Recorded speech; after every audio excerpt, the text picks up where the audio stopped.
Hello, and welcome to Pittsburgh City Council's public hearing for Thursday, December 5th, 2019. My name is Kim Clark Baskin, and I am the Deputy City Clerk. With us today, we have our sign language interpreter, David Tatro. The following is a list of legislation to be heard by Pittsburgh City Council. The location of this meeting is Ebenezer Baptist Church, 2001 Wiley Avenue, Pittsburgh, PA 15219. Bill number 2213, resolution establishing the City of Pittsburgh's All-in-Cities Leadership Forum. Bill number 2214, resolution recognizing racism as a public health crisis. And Bill number 2215, resolution establishing the All-in-Cities Investment Fund. That concludes the reading of the legislation for topic tonight. Thank you and have a great day.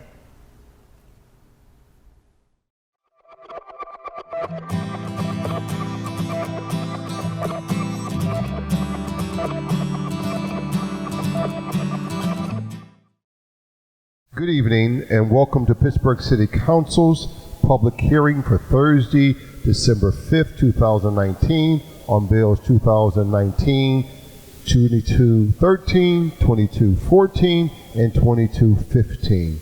We had asked the clerk now to please read the title of the bills. Bill 2213, resolution establishing the City of Pittsburgh All-in-Cities Leadership Forum. Bill number 2214, resolution recognizing racism as a public health crisis. Bill number 2215, resolution establishing the All-in-Cities Investment Fund. For the record, I'm joined today by Council Member Daniel LaValle, and other council members will be joining us shortly. First of all, we will give you a brief presentation to set up what we're going to be discussing this evening. I was born and raised here in Pittsburgh. I spent all of my professional life working as a pastor, professor, politician here in my hometown. I was married here, and raised my children here. I'm a Pittsburgher through and through. I bleed black and gold. Yet numerous reports have documented the fact that Pittsburgh has a problem with institutional racism and its devastating effects upon its African American residents. Despite this fact, I still love my city, and I also believe with all my heart Pittsburgh is greater than racism. In order to gain greater clarity, first we need an accurate understanding of racism. Racism is often viewed as an action performed by individuals, but even if we got rid of all of America's prejudiced individuals, racism would still exist in the systems they built. Systematic racism, writer Janine Desmond Harris explains, refers to how racial disparities operate in major parts of U.S. society, the economy, politics, education, and more. Racism, in other words, isn't just someone using a racial slur, it's also poor schooling in predominantly black and brown neighborhoods, the racial wealth gap, housing discrimination, mass incarceration, police killings of unarmed black and brown people, higher infant mortality rates for people of color, and unequal access to health care. It is becoming apparent that racism is a health crisis in the United States. Systematic racism is embedded in society and has a determinal effect on the lives and health outcomes of people of color. Those who experience racial discrimination are more likely to suffer from chronic diseases and premature death. These health-related issues interact with and are reinforced by other products of systematic racism such as income inequality, educational disparity, housing discrimination, mass incarceration, violence, and unequal access to health care. Racism is a public health crisis because it risks the health and well-being of all citizens and causes destruction at a social and economic level. Racism is also killing African Americans in Pittsburgh and is an immediate public health crisis. America's most livable city is also the least livable city for African Americans. Recently, the Cities of Pittsburgh's Gender Equity Commission issued a report titled Pittsburgh's inequality across gender and race. According to its finding, Pittsburgh's black residents could move to almost any other U.S. city of comparable size and have a better quality of life. The report found that compared to those in similar cities, black women in Pittsburgh face higher rates of maternal mortality and poverty, along with lower rates of employment and college readiness. Black men face higher rates of occupational segregation, homicides, cancer, and cardiovascular disease. In subsequent interviews, Juanita Howe, a University of Pittsburgh sociologist who worked on the report, said, "Our report empirically validated that Pittsburgh's racism is not only alive and well, but more extreme than most cities." Earlier this year, the city of Pittsburgh passed legislation declaring itself an all-in city. Department heads will soon have to submit reports detailing how their budgetary decisions further equity within city government, and an internal equity implementation team is being established. Moreover, City Council has now created and filled a full-time equity policy analysis position, which helps to shepherd this work through city government and also engages with the public, including the All In Pittsburgh Coalition. This work is being fast-tracked as the city is now receiving training from GARE, Government Alliance on Race and Equity, to better embed racial equity within city government operations and decision-making. As an all-in city, we, City Council and the Mayor's Office, will continue the work of racial justice, equity, and inclusion. We will continue to coordinate governmental activities as the city and its authorities implement the 5-point agenda in the equitable development, the path to an all-in Pittsburgh. 1, raise the bar for new development. 2, make all neighborhoods healthy communities of opportunity. 3, expand employment and business opportunities. 3, embed racial equity through Pittsburgh's institutions and businesses. And 5, build community power, voice, and capacity. For Pittsburgh to be a livable city, we must come together and prioritize racial justice and racial reconciliation. Today we begin the conversation about the 3 additional pieces of racial justice legislation as part of the All-In Cities agenda. 1, declaring racism a public health crisis in Pittsburgh. 2, establish an All-In Cities Leadership Council to coordinate the city's response to the crisis. 3, establish an All-In Cities Capital Fund to reduce racism's harmful effect in Pittsburgh's African American communities. In conclusion, it is clear that racism is a public health crisis in the United States and an immediate and urgent crisis here in Pittsburgh. But I believe our country is greater than racism. I believe our city is greater than racism, and this city council is greater than racism. Following the lead of Milwaukee and Madison, Wisconsin, we can become one of the first cities in the country to declare racism as a public health crisis. So with the passage of the proposed legislation, we begin to publicly confront racism as a public health crisis, coordinate the city's responses to the problem of racism, and commit sufficient resources to eradicate racism. As the Reverend Dr. Martin Luther King Jr. said, the prescription for the cure rests with an accurate diagnosis of the disease. Thank you very much. Now that frames what we're going to talk about today. We thank those who participated or attended the post-agenda meeting this afternoon at 1:30. We're grateful for the All-In Coalition who was at the post-agenda, and many members are here even tonight. And so with that, I think we are ready. Now, what happens is I'm going to call at least 2 names. When I call 2 names, the first speaker comes to the podium, the second speaker will come behind her or him, and then when they sit down, I will call the next 2 speakers. So there will be always 2 or 3 people in line. That is the fastest way to do this. Please try not to comment while people are speaking. It will simply make the process longer. Let's be polite, let's be courteous, and let's speak truth to power and change our city, starting with tonight. First is Ann Sims and Renell Guy. I don't see either one of you here. So that will be, and these are 3 minutes. There will be 3 minutes. I'm not sure if the clerk's office will signal you in terms of how your minutes are going. All right, so we have Mark Brentley Sr., followed by Marcella Parham. So after the end of 3 minutes, if you're here and you did not sign up, you'll be given a minute to comment. So everybody here will have time to comment. So no matter whether you signed up or not, you will be given time to comment. So we have Mark Brentley, Marcella Parham, and we have green, yellow, and stop. Mr. Brentley. Yes, sir. First, let me just first say if there's any way I can make a few comments before you start the clock. No.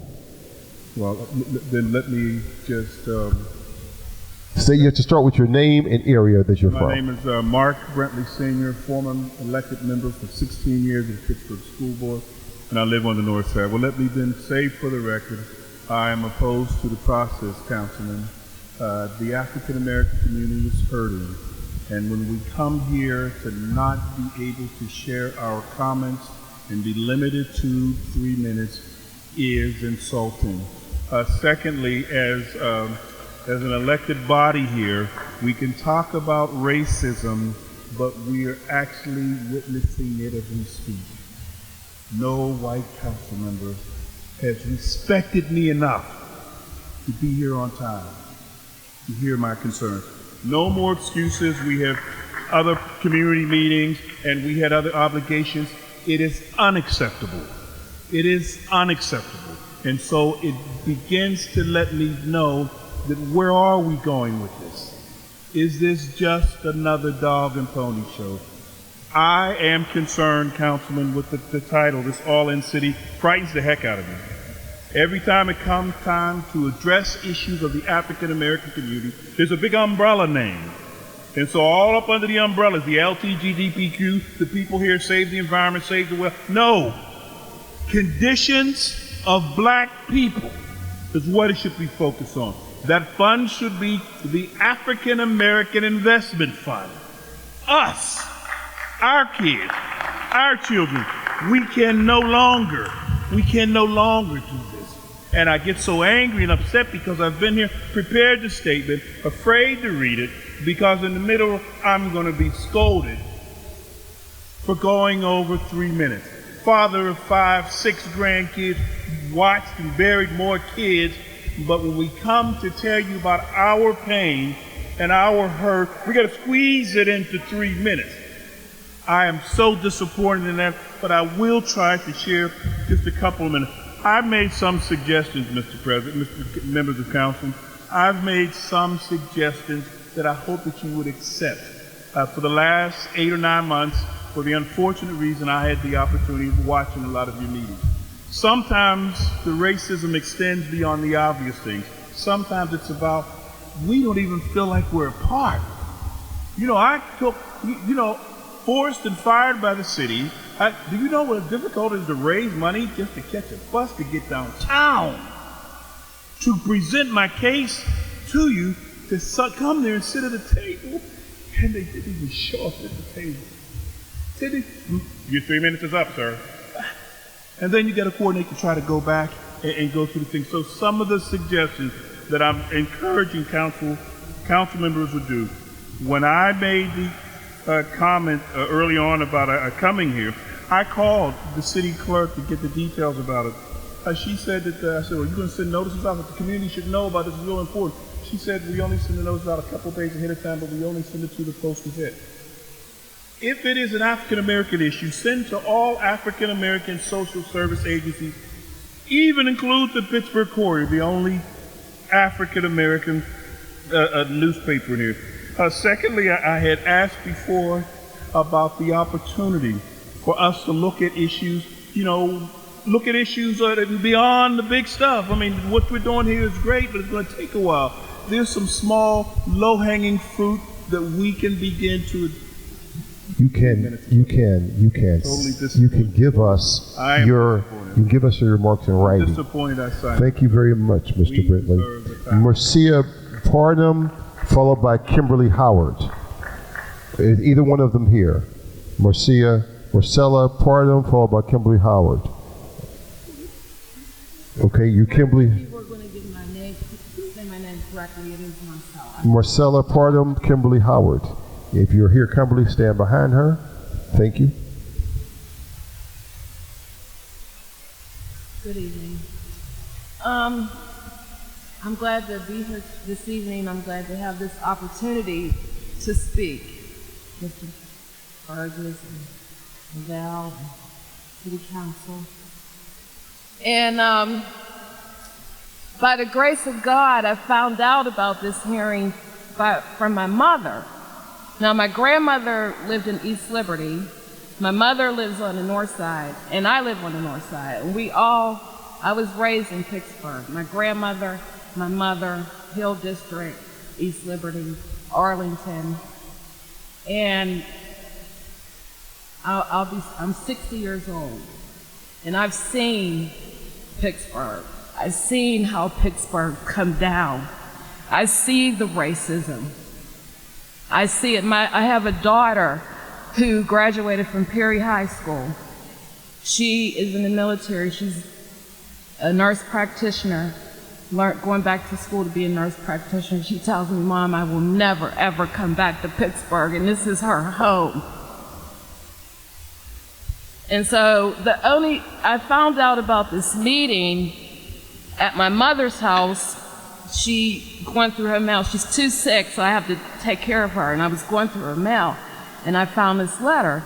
And I said, well, how come I didn't get a letter like this? And that's why I said, by the grace of God, I found out about this meeting through that letter at my mother's house. Communication. I bet half of the North Side people where I live at did not get a letter, do not know what's going on at this point in time. Look at this. There should be more people in here. I know East Liberty, the Hill District, Manchester, the North Side, South Side. There should be more people. Communication. And it takes us, too, to reach out and bring people. I brought my husband and my brother. And over the years, I've seen our communities, our black communities, people leave and never come back, say they're never going to come back. Our housing is horrible. I ride up and down the street, and all I see is dilapidated housing. Our Pittsburgh public schools, my youngest daughter works at Propel, and she cries. She comes home and says, Mom, the teachers don't care about our children. So yes, we do face education issues, poverty issues, health issues. I work for a healthcare system. And from here, and my mother, I explained to her, I said, Mom, this meeting I'm gonna go to, you know what she said? You know why they're doing this, Marcella? Because election time. Election time. Thank you very much. We have Kimberly Howard, followed by Joseph Parham. Kimberly, are you here? Kimberly, are you here? Seeing no Kimberly, Joseph Parham, followed by Sharon Mundy, if you would come. Are either one of you here?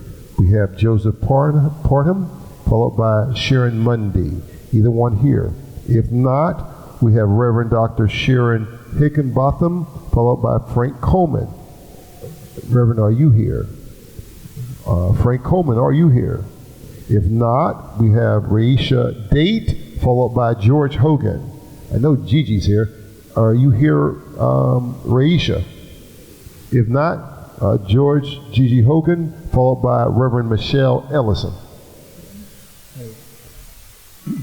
Hey, can I have about 6 minutes for the people that come here?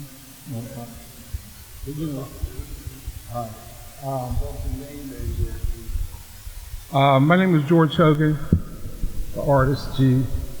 And if you want to remember anything about me, I'm an artist, because I forget myself, because I've been working in this administrative trying to create an economic base for the artistic culture. And doing that, can I put this up? It's still uncomfortable for me. Yeah. Okay. Sorry, I feel more like I'm talking to the crowd than y'all, you know, because they're the ones who want to listen. You know, so.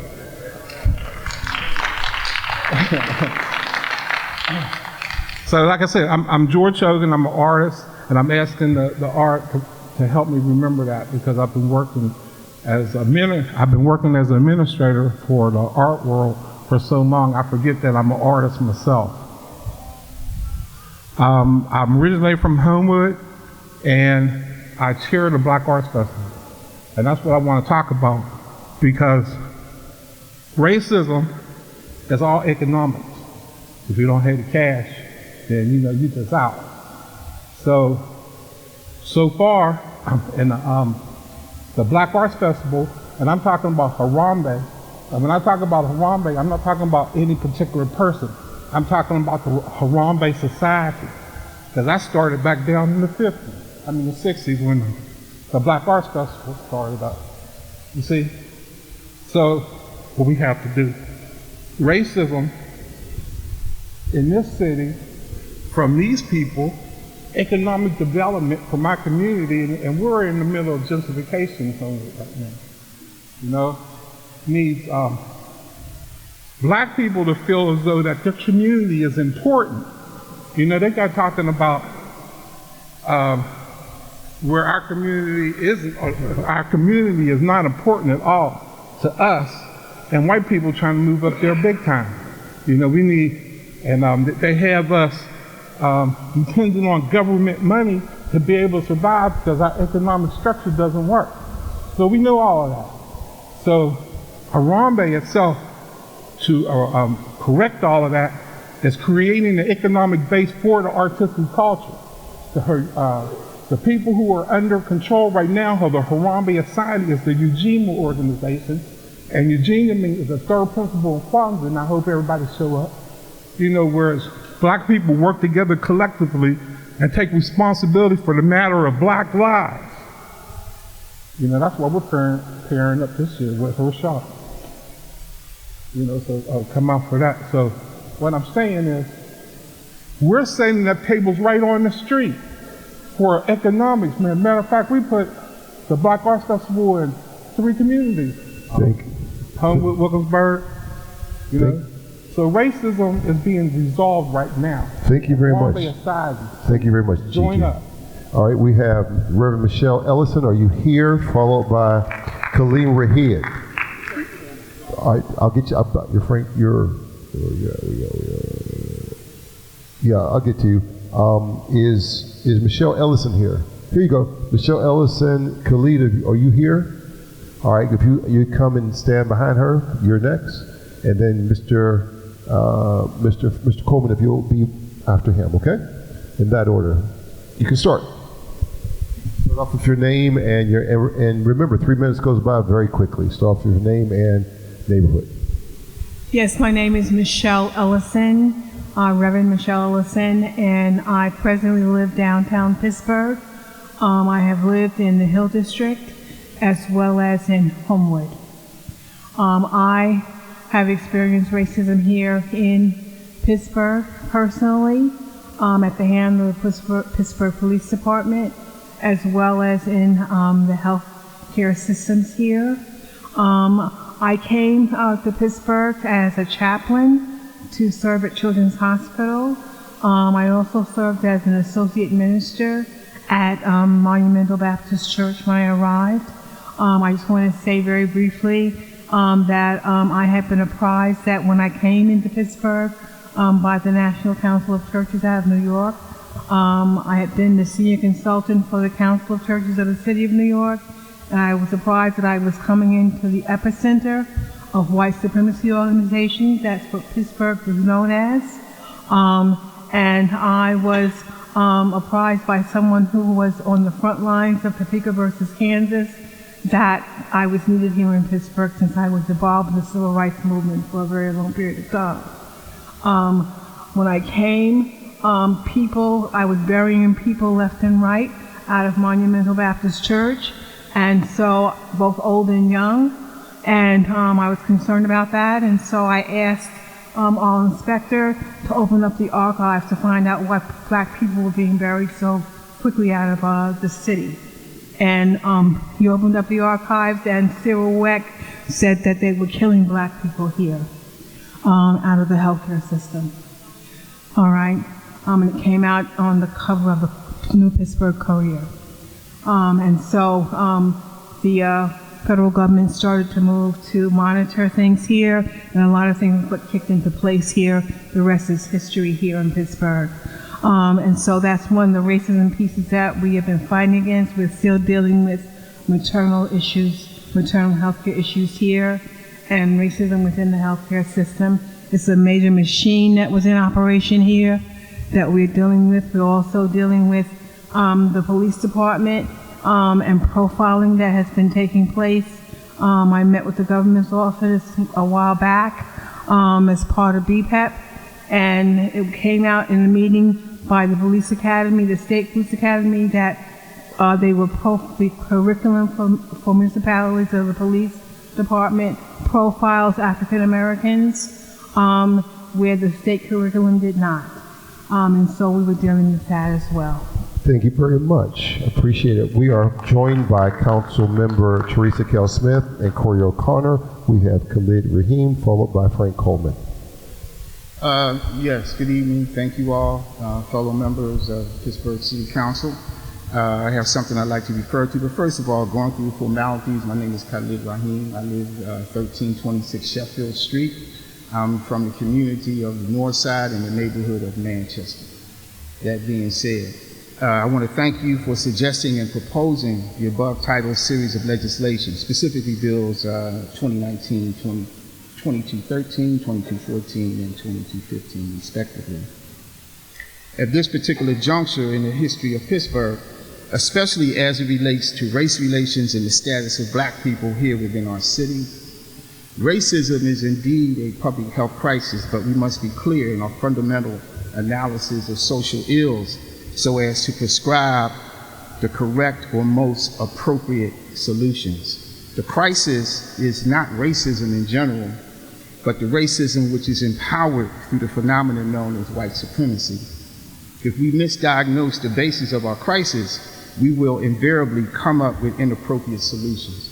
So many of you know I represent the People's Campaign for Reparations and Black Self-Determination, and I also represent an independent black political party, New African Independence Party. One of the things that we're very clear about when we deal with educating ourselves and educating our community is the difference between racism and white supremacy. So we say we believe in the abolition and the dismantling of white supremacy, which are the structures, the systems, and the institutions which legitimize, empower, and perpetuate ideas, ideals, and practices of white racial superiority. Racism, on the other hand, is an attitude, belief, and behavioral predisposition based on notions of racial superiority and or inferiority. The racism of whites is only significant because of white supremacy. So I think as we move forward, we need to be very clear that we're not just here to fight a battle against racism as some amorphous type of dysfunction. We're here to dismantle white supremacy in all its shapes, forms, and fashions, systems, structures, and institutions. That is the only way that this particular type of legislation will be able to have any type of meaningful significance to the black community. If not, we're going to be here for another 10 years, as Sister Barbara Seisman said, walking in circles. In terms of solutions, we strongly recommend and advocate for reparations to be distributed to blacks within the city of Pittsburgh. As a prelude to the actual distribution, we are demanding a formal apology from the city of Pittsburgh and the full disclosure of any and all institutions which have benefited from and or participated in the transatlantic slave trade in the Jim Crow era. We support the creation of an investment fund based upon those findings and discoveries as the basis for the initial contributions. We also support the creation of an All Cities Leadership Forum that is inclusive of the various segments within Pittsburgh's black community, especially the youth, low income, and working class people, not just professionals and academics. Thank you very much. Thank you very much. We have, you can submit your comments in writing to the clerks, and she'll give it to all members of council. We have Frank Coleman. I can give it to you. All right, we have Frank Coleman, followed by Sherman Hopson. Hello, everyone. My name is Frank Coleman. I'm from the Hill District. I have lived there for 3 years in the senior building on Center Avenue. I'm going to be real brief. Unfortunately, in the past year, I had 2 jobs, both that I believe I was discriminated with One was a job that I filed with the EEOC, and they did some sort of alleged investigation. They never contacted me or anything like that. So after 10 months, the only contact was an email stating something, but I could file a charge. I questioned her many times about the investigation. She never contacted me, asked me any questions, but it went in a direction I didn't expect. I submitted so much information to prove my case, but unfortunately nothing occurred. And then recently with the city of Pittsburgh, I was in training, and once again, unfortunately, a situation happened. It wasn't anything that I did, but a person must not have liked me. I didn't know them, they didn't know me, but yet they had an unfortunate attitude toward me. And once again, I found a complaint, which I'm waiting for them to get back to me and let me know the situation. But I used to debate my friends about racism in Pittsburgh because they constantly would talk about things, but I remained neutral until recently when I see how it's affected me, because both times it involved Caucasian situations that I didn't understand. It was nothing that I did wrong. So, and so I'm just really disappointed because I don't know where to turn in these situations. So that's why I'm here at the forum, and just to get some sense of whatever I can from this forum. So I appreciate it. Thank you. Thank you very much.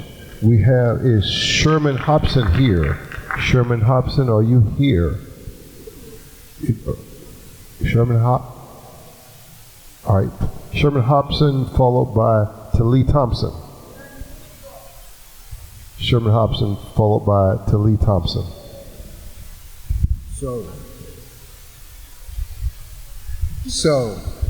I appreciate the fact that you guys created this forum. My name is Sherman Hopson. I'm from the Hill District. I've been in Pittsburgh 35 years. I'm originally born and raised in Harlem.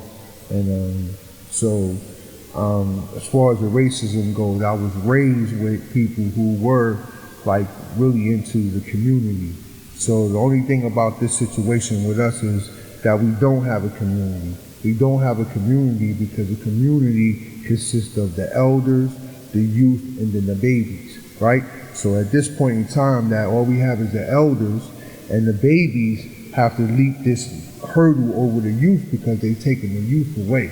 Most of the youth is already incarcerated or in character petty stuff, so they're not involved. Most of them are not involved in the meetings, they're not involved in the situations, so we don't have no one to bring the babies through the gap.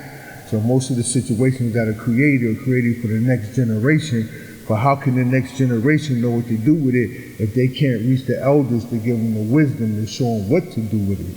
So at the end of the day, you have to structure the community to be in a real community, because most of our communities aren't communities, they're situations. Right. So at the end of the day, we need that. We need the youth to be involved, and we need the youth to bring the energy in order for us to be able to effectuate, to have the youth be able to know what to do with the situation when they get it, whether it's redevelopment, whether it's reprogramming, whether it's retraining, whatever it may be, right? So at the end of the day, as long as we don't have a community, it's going to be hard to even effectuate any plan. That's how I feel about it. Thank you very much. Talee, are you here? Talee Thompson, followed by Donna Clark. Talee, are you here? Don't see you. Donna Clark, followed by Winona Harper. Donna, are you here? All right. And Winona Harper, you're next up after Donna, if you're here.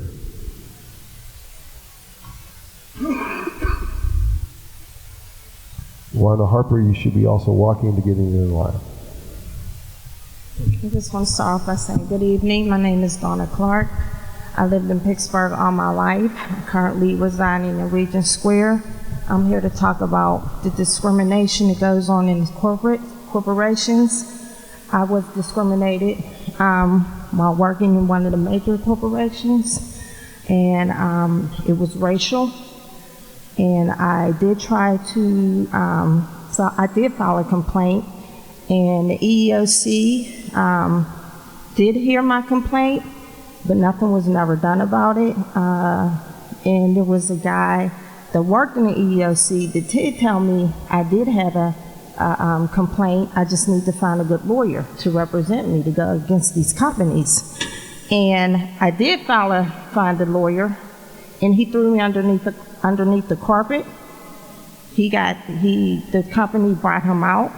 He called me up and he told me I abandoned my job, which I didn't. I went out on FMLA due to the stress that I had to endure, just because I was a black woman who wanted to work in a corporation, but I do not feel like I have to kiss any white woman's ass, to do my job. And being as though I am a black woman who do have a sense of pride and dignity about myself and values, I am punished for that. So, to me, the city is aware of the discrimination that goes on and is aware of these corporations treating black women and black men unfair. And they've been allowing this, and they continue to allow this. So there's really no protection for us here, even though there's things in place that is supposed to protect us. There's no protection. There's no protection when it comes down to these corporations and how they treat us and how they underpay us. And there's harassment that goes on in these corporations. I was harassed. I had a white man put his foot on my butt. I did approach HR about it. It was like, well, a situation where it was just pushed to the side. Oh, he didn't mean it. But let that have been a person of color to put their foot on a white woman's butt. It wouldn't even last. And I still go through discrimination. And I'm working in a major company. I am very much underpaid. And every time I go to them to approach them about this situation, they come up with some type of their guidelines of, you're still falling in you're still falling in the place where how we pay the rates. But I am getting underpaid, and I'm discriminated against. Thank you very much. Winona Harper, followed by Cora Thomas. Winona, are you here? If you're not here, then we have Cora Thomas, followed by Rhonda Young. Cora Thomas, are you here? If you're not here, we have Rhonda Young, followed by Sabrina Clark. Either one of you here? No? If not, we have Khalil Brown, followed by R.B. Pinkston. Khalil Brown, are you here? That you, my brother? All right, Khalil Brown, followed by R.B. Pinkston. Hello, my name is Khalil Brown. I originally grew up in Garfield, and I live down in between Highland Park and East Liberty now. When I first heard about this was through someone I had met when I started at UPMC. This was around the time that the consent decree was going to expire. And if everyone knows what everything that surrounds that, UPMC was, in the words of the CEO, Jeffrey Romoff, wanted to be the Amazon of healthcare. And I think we all know just how well that would work out if that came to fruition. As far as the racism things go, I've only been there for almost a year. I've heard from several of my coworkers that there is an issue with racism, not just in my department, but in other departments as well. I think acknowledging it is a good first step, because after all, we all have to start somewhere, and the only way to really solve a problem is by acknowledging it, that it exists in the first place. So I'll give you credit for that. However, this will only work as well as the effort that we all put into it. If we all expect this to work, then everybody here, not just in the city council, not just at the state level, but even in the communities, we all have to pitch in, and we all have to do something in order to correct it. Because kicking the can down the road is how we got to November 8, 2016. And I'm pretty sure we all know what's been going on ever since then. So if this is going to work, we all have to pitch in, and we all need to be paying attention to what's going on. whether it's continuing to speak out, or whether it's continuing to have more frequent meetings, especially if they obviously have to be longer than 3 minutes. Because I'm pretty sure there's a lot of people that here could probably go on for at least 5, maybe even 10. But like I said, this is a good first step. We should continue to do more, and I think continue to pay attention, continue to listen to what people have to say, because everybody here's got a story to tell, and everybody has their own experiences. And I think, and I can honestly say with a little bit of conviction, I have my own experiences as well, but we all need to pitch in. Every single person, every single councilman that's here right now needs to understand that as well, and it includes being here on time when it's time for people to speak. I don't have too much else to say. I think I'm good. All right, thank you very much. Harvey Pinkston, are you here? Harvey Pinkston, followed by Ivana Brown.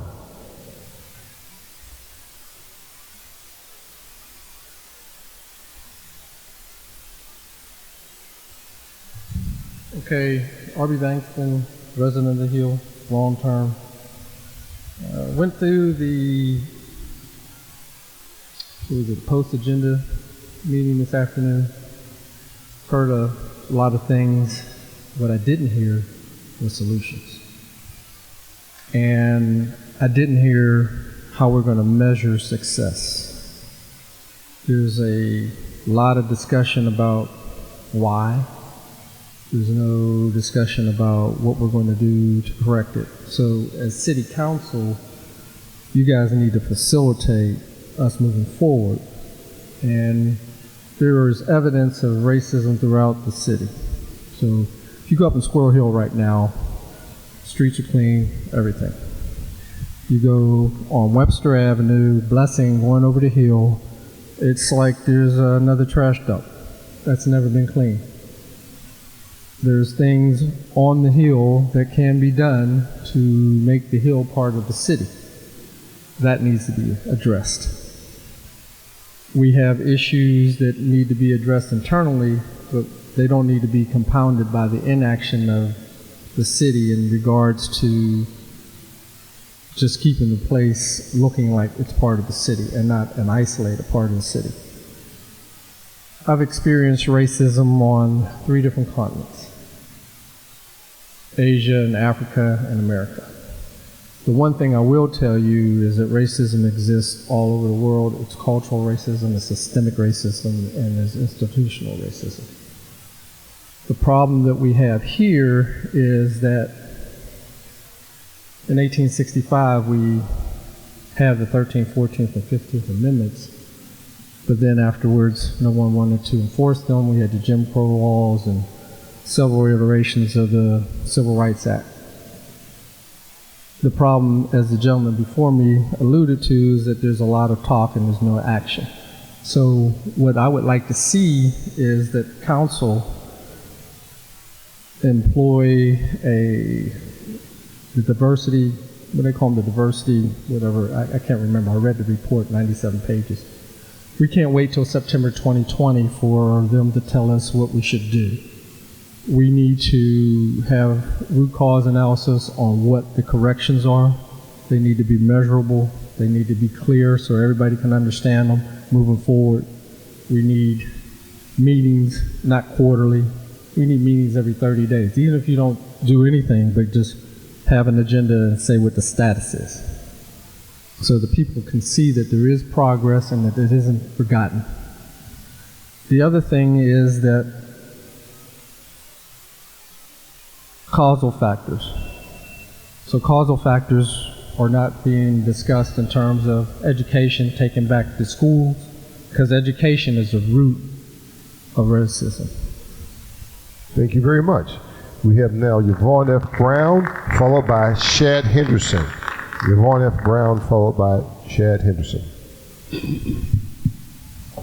My name is Yvonne F. Brown. I live in the Hill District.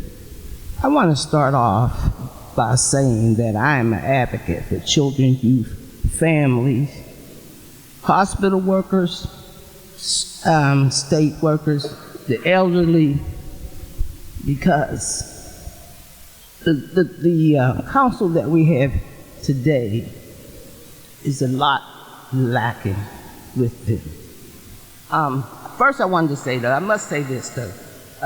When on a TV, you see where the movie star, where you have where they letting her go because she wears too much black. She looks too black.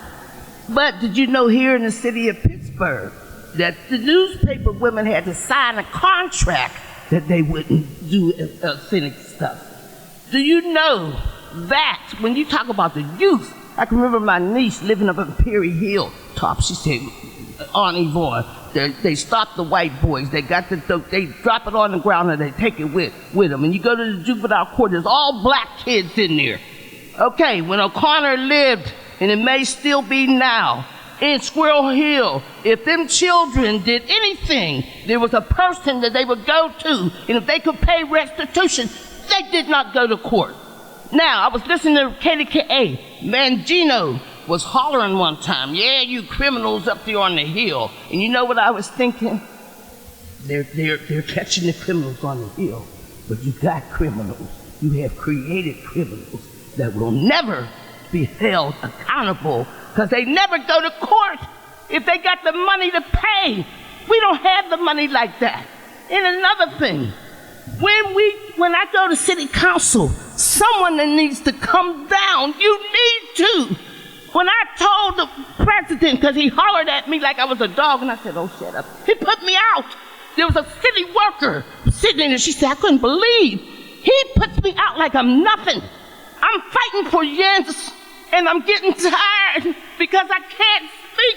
You have the big yellow man, the holler at me because the little white woman who never is on time, when she started talking, I said, I got 3 minutes. Do you know he told me I had to stop talking to her, and here come the guard.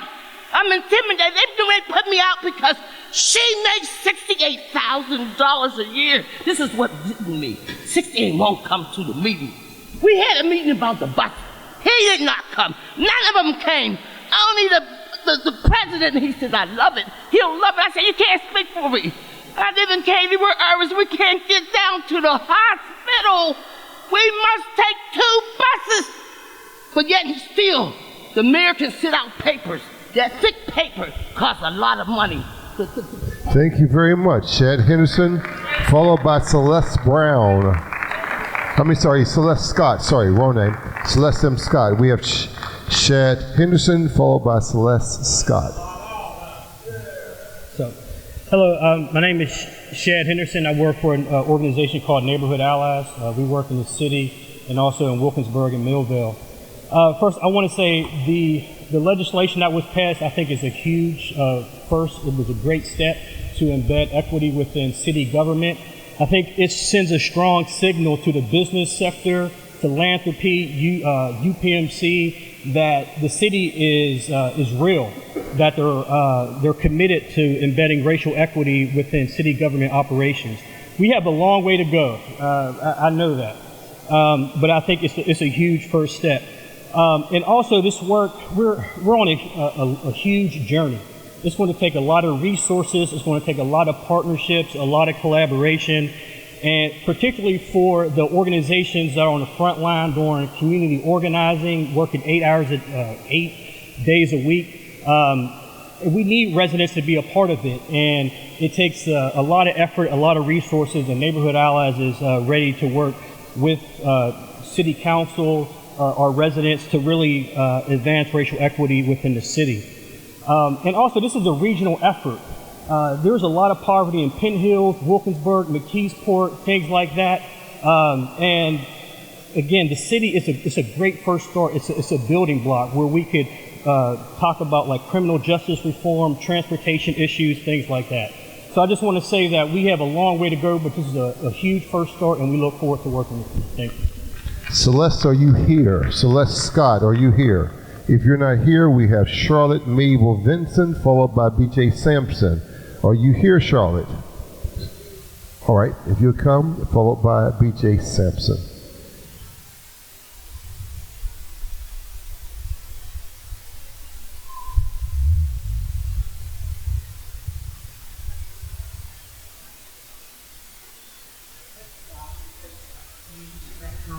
City for coming to this coming to my neighborhood and to hear my complaints.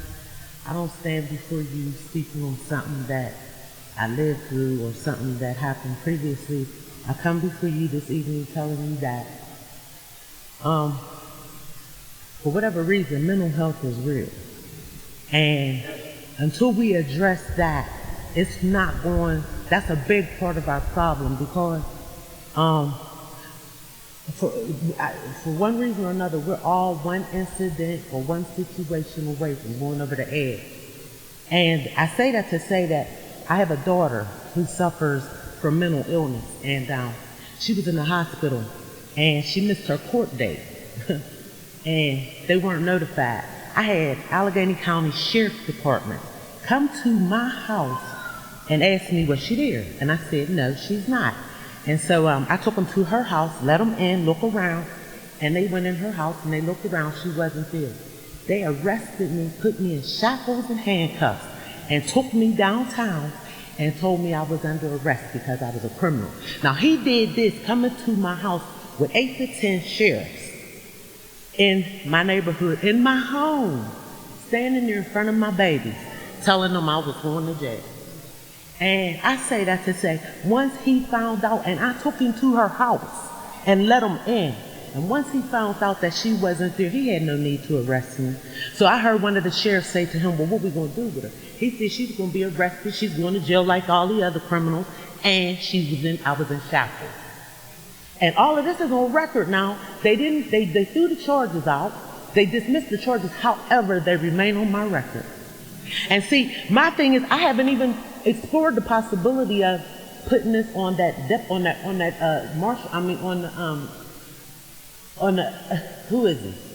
sheriff's office record, as I should have, because just like it's on my record maintaining a status of what I didn't do, it should be on his record for behavior.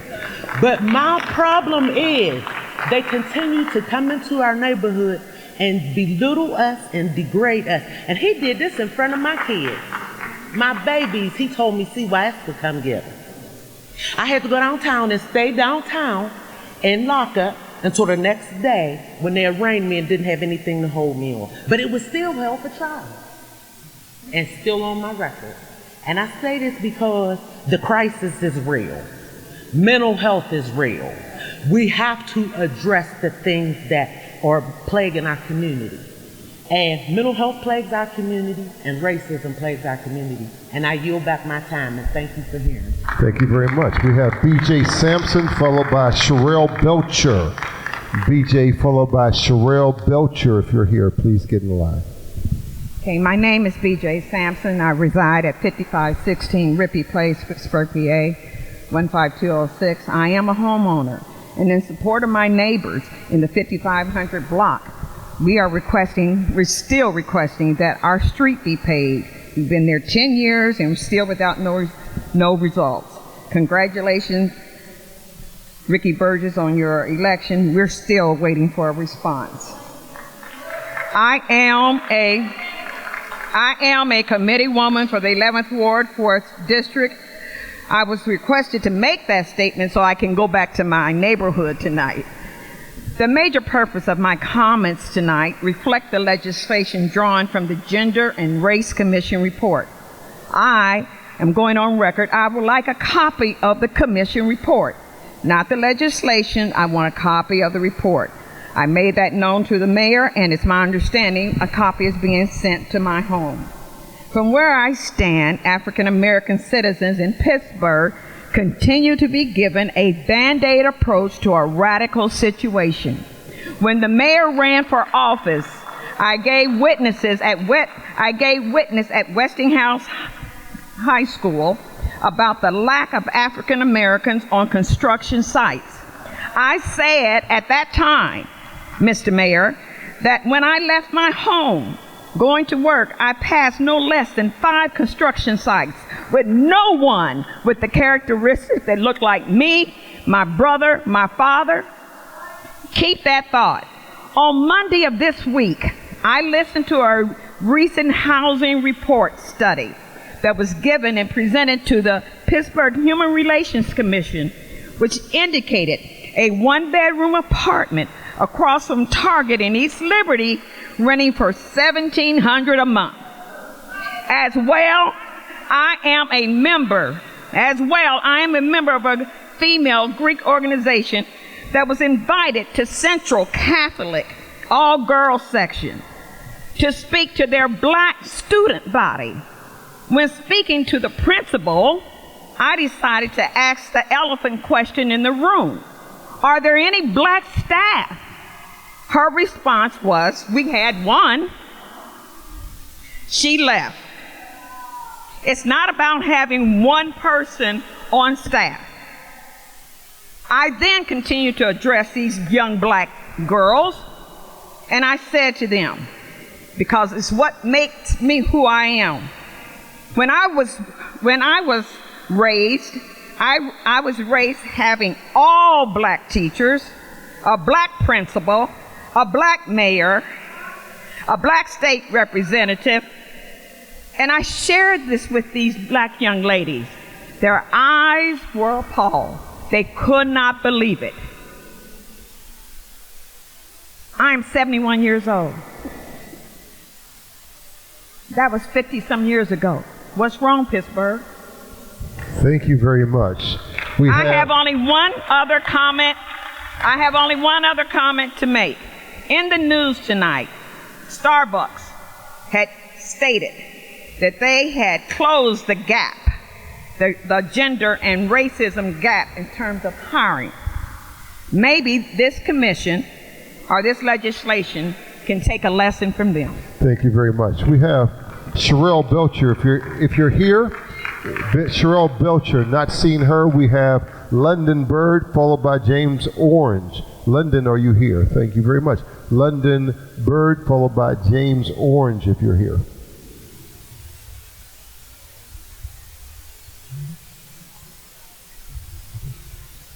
All right.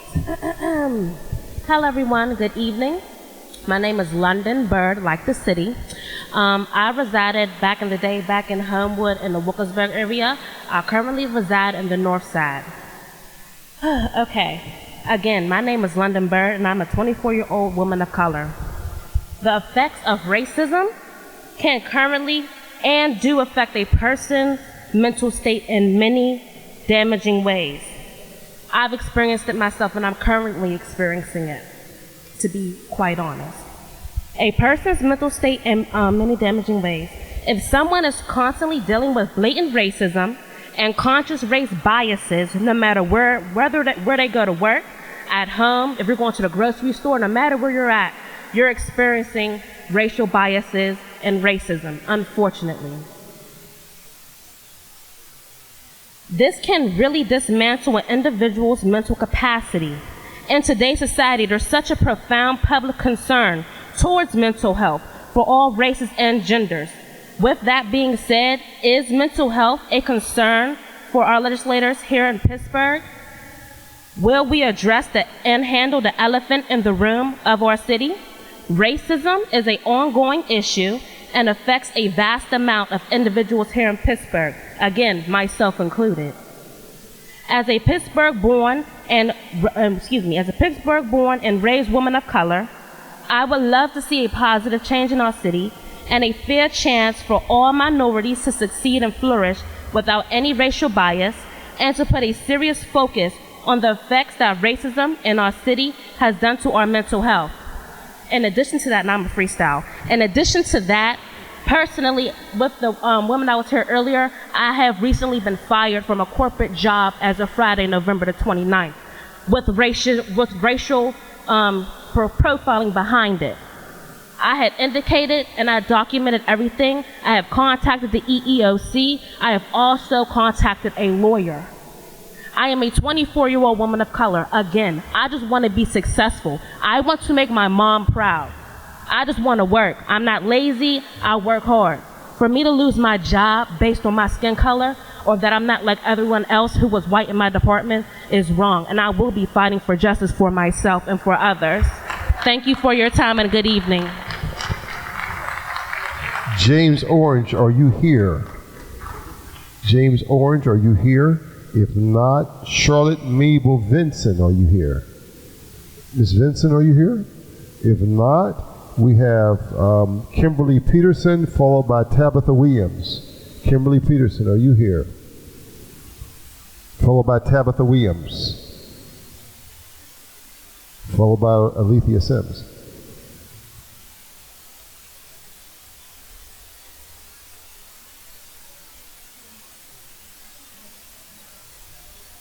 I'll get to you. Thank you very much for telling me you're here. That's all right. We'll get to you. Hello, I'm Kim Peterson. I was born in Overbrook, lived all over the city, adult fever for the past 32 years. I have spiraled like a lot of us that don't want to stay in Pittsburgh when we grow up. I left. I have lived in Ohio. I've lived in Los Angeles and Berkeley. I've lived in Phoenix, Philadelphia, Johannesburg, Cape Town. I've lived a lot of places with a lot of racism, and yes, Pittsburgh is the worst.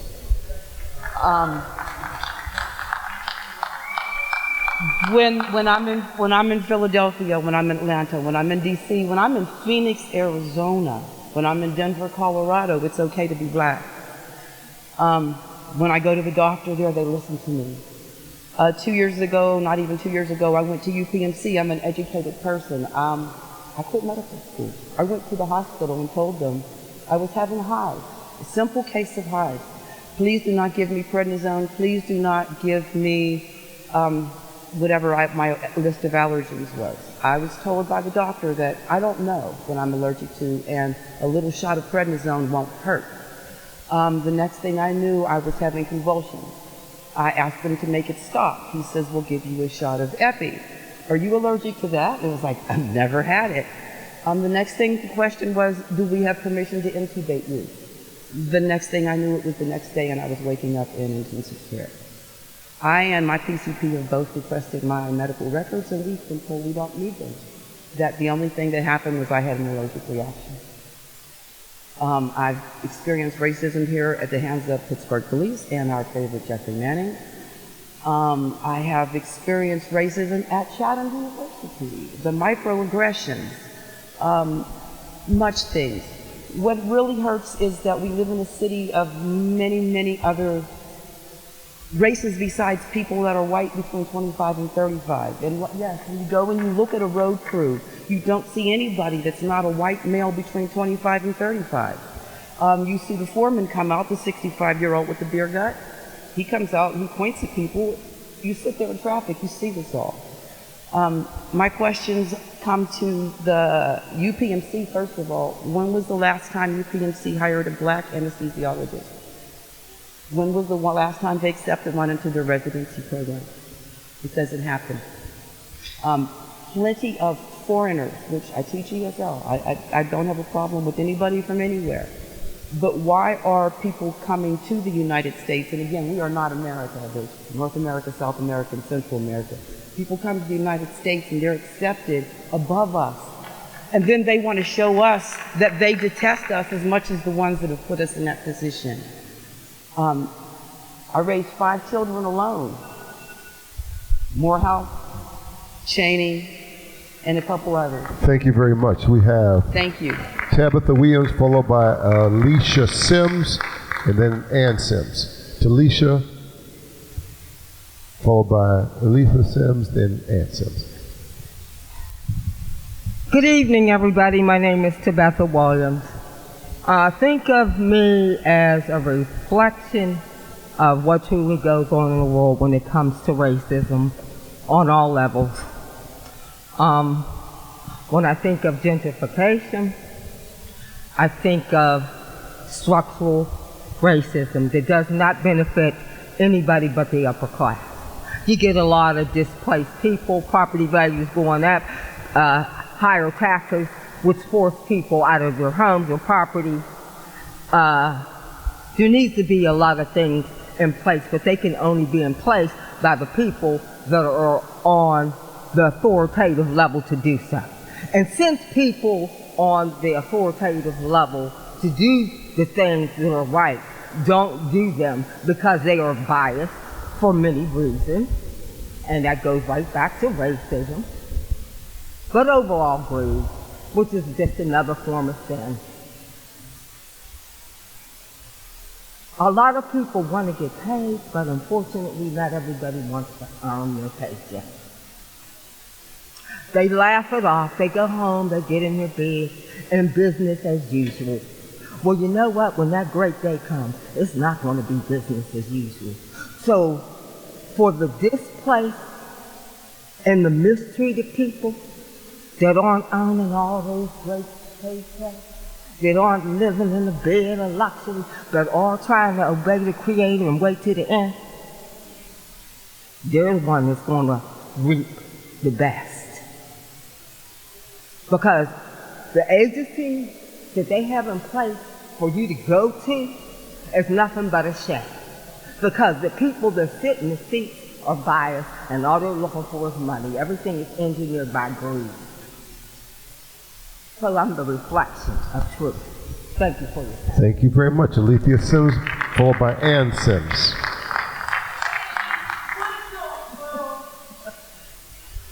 Thanks for the pressure, guys.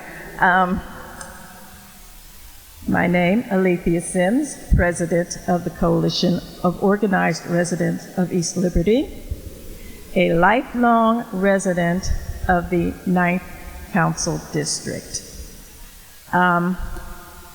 Looking at the resolutions that were passed, that's really nice.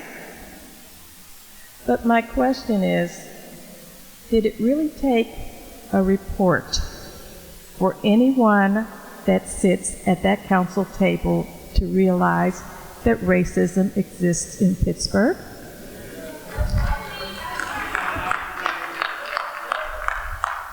Have you not gone into the districts that you represent and seen what has happened? Have you not gone into the districts and talked to the people who voted you onto that table? Is this the only way they get your attention? Something is dreadfully wrong with that.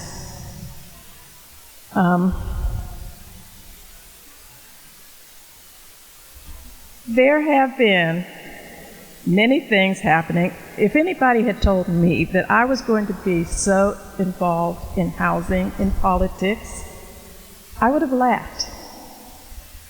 But I treasure the fight that I've had for the past 20 years. I treasure the year I spent as caregiver for Pittsburgh's best mayor ever, sorry, Corey O'Connell, I'm very biased. I treasure the chance that I have as a community activist, as a housing advocate, as president of an organization that works to get minorities on construction sites. I treasure this because I feel like I'm making a difference. But I see the opposition. Many times the opposition looks like me, and it's really disheartening. Now, I know there has been a lot that has been happening before some of you came on to the council. But as I see it, there's 3 ways you can go. You can keep things as they are, you can make them better, or you can make them worse. When you tear down hundreds of units of project-based housing and replace it by putting up housing that's going to cost more money than some of you can afford, that's a problem. The city has said that there is a need for 20,000 affordable units. Let's make that happen. Forget the racism. Do what's necessary. Do what you see as a problem and work on that. Thank you very much. We have Keith Hanner, followed by Reverend Maureen F. Cross Bolden. Keith, are you here? Keith Hanner? I'm sorry, Ms. Sims. I'm sorry. Thank you. I'm going on my list. You're next.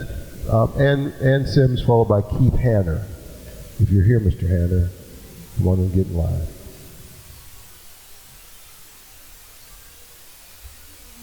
I apologize for being late.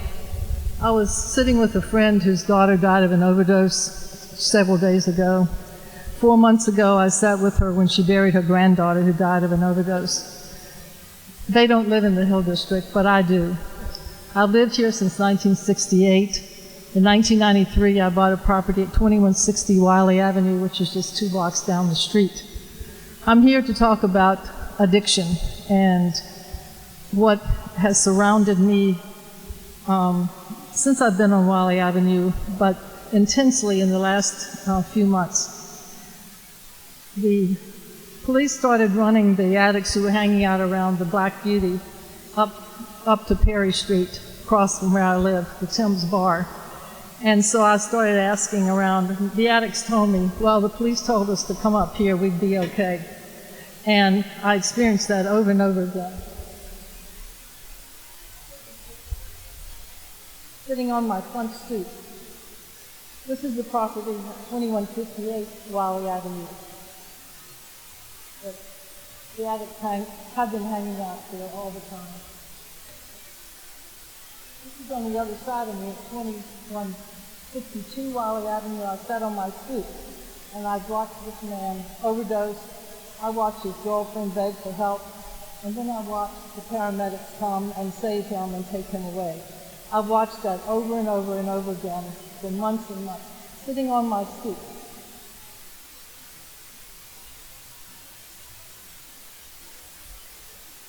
This is a drug overdose in the corner of Elmore and Wiley, where the beauty shop is. I was on my way to take my grandchildren to see The Lion King, and I took this picture out of my car window, an addict laying on the street unconscious. What I do have to say, as much as I loathe and despise the fact that the Pittsburgh police have sent these addicts up on my street and Perry Avenue to die, because I've watched it over and over again, I want to tell you that I admire the first responders. I see them stressed out. I see them put their arms up in joy when they save somebody and they start doing it.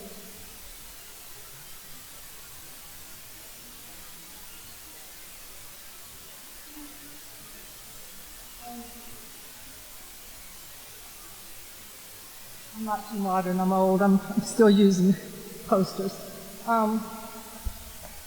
This is a building 2 doors up the street from me. I kept calling the city and complaining and complaining. I finally said, this building's going to fall in the street. And in August, I wrote a letter to building inspection. And I said, please do something, this building's going to fall in the street. And it fell in the street. Thank you very much. We now have Keith Hanner, followed by Reverend Maureen Cross Bolden. Keith Hanner. I'd be happy to share these other pictures of multiple overdoses. Thank you very much. Keith Hanner, are you here? Keith Hanner, followed by Reverend Maureen F. Cross Bolden. Mr. Hanner? No? You are? All right.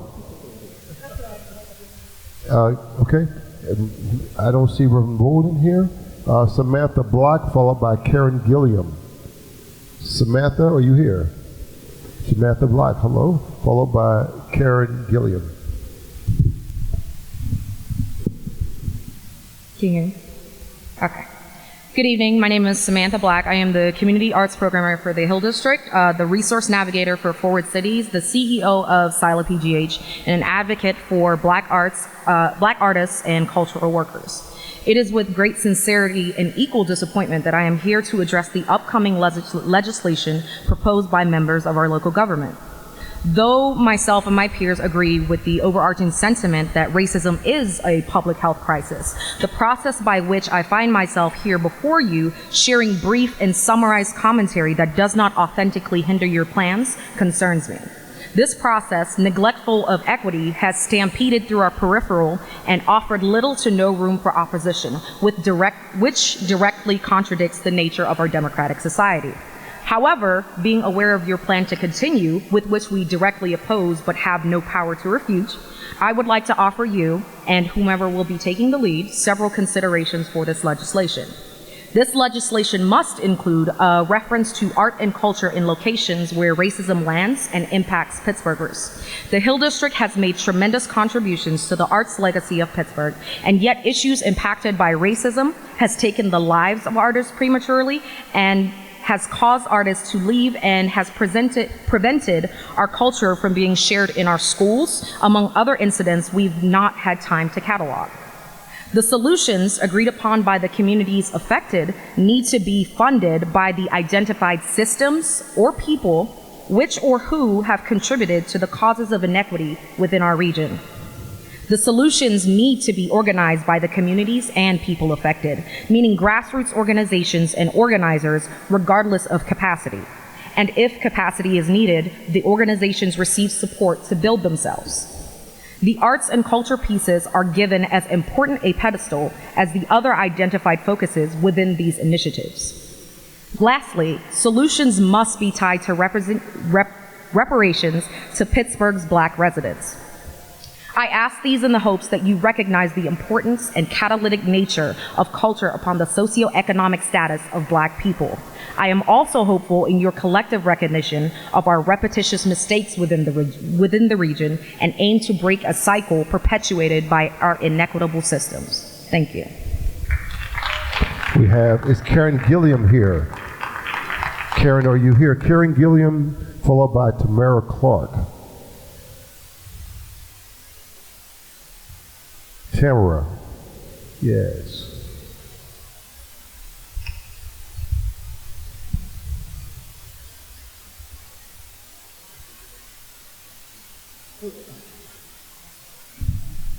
Good evening. My name is Karen Gilliam. I live at 6960 Kelly Street in Homewood. I've been there since 1990. I've been in Pittsburgh all my life. I was baptized in this church. Both sides of my family's from Ebenezer Church. Between the Hill and Homewood's been my life. I lost my son to violence in Homewood. I've gone through a lot of things, and I'm just almost at my wit's end because I wish your dad had lived. Oh, for goodness, because this is not for real. We talk about, we experience racism every day, even from some of our own people. You have to have status to be considered, or know somebody who can get you what you want, and it's usually at a price. Okay, disparity occurs daily, especially for women of color. Young mothers don't know where to start. There is a need for us to reach out to them at an early age of their pregnancies to stop the climbing rate of infant mortality. Is a big issue. You too have to believe in these conditions before you talk about legislation. None of this has been happening. To others and myself, you're too busy becoming developers, which isn't for Homewood so far. That being said, maybe you should step down as council members and let someone else who is committed to the people first And because it's not going to work out this way. And I'm the result of the Gilliam. We go back to 1835 so far. And I'm proud.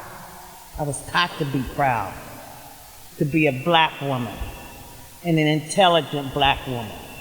And I taught my boys Thank you very much. intelligent. Tamara Clark, followed by Lynn Shepard.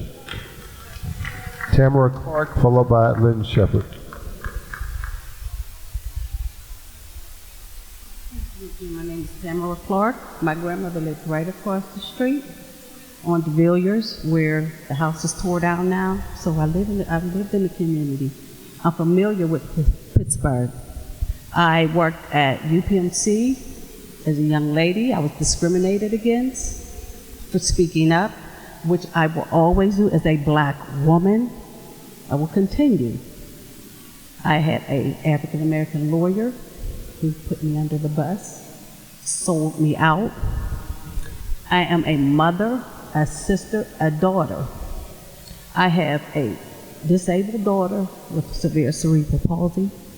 I went to UPMC. I went to West Penn Hospital 3 times. All these hospitals wanted to discriminate against me, talk down to me. I'm very educated. I will not allow no one, and I'm very proud, and I'm going to be proud, and all of us as black women should be proud. This disparity study, you all continue to talk about we're going to change Pittsburgh. I've lived here for 57 years, and I ain't seen too much of a change. I seen East Liberty taken off of the African Americans. I seen the Hill District. You continue to take. Just because we're black, that doesn't mean to take. We pay taxes. We are treated very bad in this city. So, not trying to be smart, just like you are sitting on the board, we're just as black as we are. Remember, we are all inclusive, and this discrimination is going on in this city. So I don't know what to say. Y'all keep talking and talking and talking. We're going to change. Well, what I've seen a lot of people coming to this city. A lot. I meet with people. You know what they tell me? Do you like Pittsburgh? I said, I used to. I don't know more. It's too discriminatory here. A lot of people are losing their jobs. Took our Pittsburgh public schools out for the children. I go to prisons. All the black people are in prisons. Most of the people I know. So I'm asking, you all keep bringing up laws and you keep saying, okay, we're going to put this in place, Put in place that we are black, we pay taxes, and we want to be treated the same. That's all I have to say. Thank you very much. Lynn Shepard, followed by Ormetta Swan. Lynn, are you here? Thank you. Lynn Shepard, followed by Ormetta Swan. And that's my mother. She won't be here, but she's not well. But she asked me to just share one comment with her. Lynn Shepard, followed by Alexandria Cutler, if you're here. My mother said, I'm from here. I grew up here. I raised my family here, 4 children. I ended up leaving here and went to Atlanta because the office here in Pittsburgh closed. So I was in Atlanta for 5 years. And my mother, Mrs. Swan, had come down to visit me, and she had said to me, we were driving to my home, and we were driving by all these construction sites, and she's seen all these black men working. And she said, my God, she said, look at all these black men. They're in construction, they're heavy operating machinery, they're doing all types of work, and can't find maybe somebody waving a flag in Pittsburgh, you know. So black men are intelligent, and there's no training here. Okay, there's no training. There needs to be. And her comment was that there needs to be training here to train our African American men and get them placed in construction because they can definitely do the job. Okay, that's her comment from Mrs. Swan. Okay, my comment is that I just found out about this too because like I said, I just came back, relocated back to Pittsburgh because I had property here. So came back, and my mother pointed out this meeting today. And I read the flyer that came out, and It's okay, so it's already been established that racism exists in Pittsburgh. There's been a survey out, University of Pittsburgh did. We already know that, okay? So now let's move on. We are all victims of racism, okay? And the perpetrators of racism, what's being done, because we can do, when we still need to stick together and work together, my people. We do, but we have perpetrators of racism who aren't here, okay? And so we can clean it up, and get all kinds of training programs within ourselves and skills, which we definitely do need to do. But what are we doing? What's happening with the perpetrators of racism? How are they addressing this issue?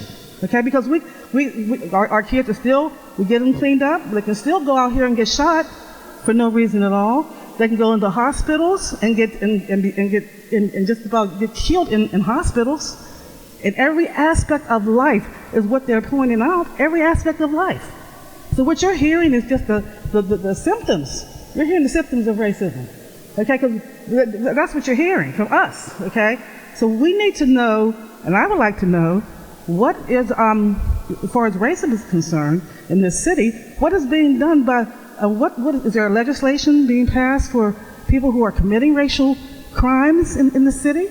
Okay, this is what needs to be addressed, because we can do as much as we want to do within ourselves, but we can still go outside that door and get shot for no reason. Okay, so that's where I'm at, and I thank you for having this forum. We do need more of these. I remember doing this when I was a young woman. I'm 66 years old, and we're still doing it. Thank you very much. Okay. We have Alexandria Cutler, followed by Larry Ward. Alexandria, are you here? Alexandria, are you here? No? We have Larry Ward, followed by Orlana Evans. Larry, are you here? Orlana, are you here? Orlana Evans. No? We have Damian Grayson, followed by Maria Searcy. Damian Grayson, followed by Maria Searcy.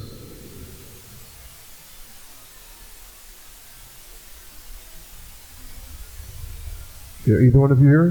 Damian? Okay, Damian followed by Maria. Hi everyone, Damian Grayson. I've been in Pittsburgh for about 6 years now. I love it here. I wish I had something planned. I just came from knocking doors for home care workers that won their union about a year ago.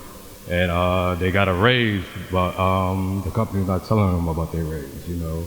So I gotta go out there and inform them that they about to get a raise coming up in January, because like big companies really don't care about workers and don't even really think home care workers are even workers, you know. Like, we all gonna get old. Some people need to be getting taken care of. Parents will be taken care of. It's crazy like how the city just being treated from these big companies like UPMC. A lot of people talk like they work for these companies, didn't really want to say their name because you know how UPMC retaliates on workers, and you know, they don't pay taxes. Everybody in this room pay taxes, probably pay, you know, everybody's salary. I mean, help y'all get elected. You know, but like I got a good job, you know, a union job. I'm privileged, a young privileged black man. We got some privileged black people right here. I use my privilege every day, you know, and I'm not scared to use my privilege and show my privilege. I just got pre-approval for a house because of my good union job. I'm pretty sure if like y'all can help the community get good union jobs from this big corporation that keep fighting and stopping workers from growing and making a little bit of pennies that they making billions because they're not paying any taxes. I mean, we could just make it better and kind of like easier for workers to organize. And we could like, oh yeah, I mean, but still they could like make it easier for workers to organize and not be retaliated and fired because they're black. And you know, she's 24. She should be able to be buying her mama a house, you know? Black privilege. Use our privilege. Use your privilege. Use your privilege. Thank you. Thank you very much. We have Maria Searcy, followed by Quenisha White. Maria Searcy, followed by Quenisha White. Maria? Good evening. I'm Maria Searcy with the Pennsylvania Department of Education and a 15-year member of the Equity Advisory Panel, which was initiated by Dr. Barbara Sizemore. And this is a true story. 2 weeks ago, my 12-year-old neighbor sat in my kitchen and she said to me, "I thought about killing myself." Her hopelessness and despair is not a result of her home life or bullying or poverty. It is a manifestation of the dehumanization, the deculturalization, and the inequities that happen on a daily basis inside her Northside school within the Pittsburgh public school system. As a state and local advocate, I decided to visit her classroom, and it was an atrocity. A white male teacher with all black children, no teaching in a math class for 90 minutes. Her school, like most public schools that are housed with a majority of black children, are ill managed, are oppressive, are punitive, and are failing tremendously. Our babies are sleep deprived, they're fed sugar in the morning, they're fed mystery meat at lunchtime, they're miseducated during the entire school day. My 12-year-old neighbor is among the growing number of black teenagers in Allegheny County that are either committing suicide or are suicidal, as reported by the Department of Human Services. If my 12-year-old neighbor continues on this trajectory, which is highly probable in the city of Pittsburgh, she will be part of the inequities that plague black families in the city of Pittsburgh, and she is most certain to have poor health, underemployment, housing disparities, and a premature life expectancy just from being black and uneducated in the city of Pittsburgh. I urge anybody that's here today, if you don't want to go inside the school walls, stand outside Martin Luther King School on the north side and watch how many black middle schoolers get off of school buses with no book bags. They don't have no book bags, so they ain't learning nothing. And they ain't bringing no homework home. Therefore, there's no connection with the home, okay? But then go to Squirrel Hill and stand outside of Colfax or Sterrett and watch white children come from the top performing schools in Pittsburgh and see their book bags are overflowing. That's a visual that you can see that is an imbalance in a racist system. Thank you. Thank you very much. Quenisha White, followed by Jerry Dickinson. Quenisha, are you here? Quenisha, are you here? Quenisha, you're not here. I did see Jerry in the back. Jerry Dickerson, followed by Yvette Mongola Winston.